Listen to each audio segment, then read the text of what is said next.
यानंतर शेतकऱ्यांसाठी अतिशय मोठी बातमी आहे। कांद्याच्या निर्यातीवरील बंदी अखेर सरकारने उठवली आहे।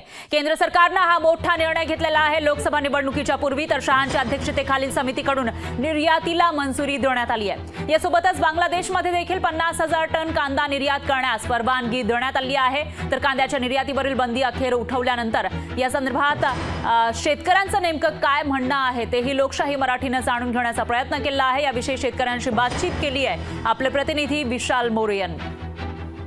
3 लाख मेट्रिक कांदा टनची निर्यात ही सुरू करण्याची परवानगी केंद्र सरकारने दिली आहे। त्यात आपण जाणून घेऊ की शेतकऱ्यांकडून आणि व्यापाऱ्यांकडून या निर्णयाबाबत त्यांचं काय मत आहे।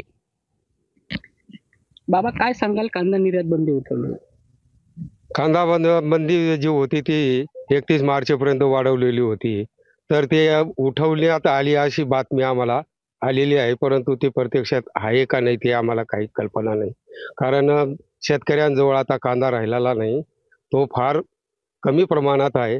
तरी शेतकरी हवालदिल झालेले आहेत। नाशिक जिल्ह्याचा जरी विचार केला तरी सुद्धा एक्सपोर्टचे त्यांच्या ज्या पॉलिसी आहे आजच्या तारखेत की 3 लाख मेट्रिक टन म्हणजे ते कोणाला देणार आहे। आता त्याच्यात असं आहे की सरकार करणार आहे। सरकार जर म्हटलं तर सरकारच्या नाफेड आणि एनसीएफ ह्या 2 कंपन्या आहेत। पूर्वीपासूनच शेतकऱ्यांच्या मुळावर एनसीएफ आणि नाफेड यांनी बसवलेलं आहे। जर परत त्यांनी ह्या गोष्टीचा जर सरकार याच्या माध्यमातून जर एक्सपोर्ट करत असेल तर मला नाही वाटत की शेतकऱ्याला आणि व्यापाऱ्याला कुठला याचा फायदा होईल। तुम्ही निवडणुका आल्या निर्यात लगेच बंदी उठवताय, याला काही अर्थ नाही ना।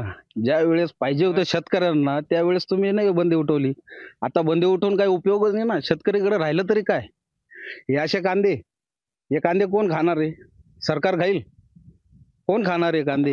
निवडणुकीच्या तोंडावर ही निर्यात बंदी उठवली गेल्याचे सुद्धा आरोप शेतकऱ्यांनी केले आहे। आणि ती निर्यात बंदी उठवून ज्यावेळेस शेतकऱ्यांकडे कांदा होता त्यावेळेस ती उठवली नाही आणि आता जी निर्यात बंदी उठवली त्याचा काही फायदा नाही असा देखील शेतकरी आरोप करीत आहेत। मी विशाल मोरे, लोकशाही न्यूज, मालेगाव।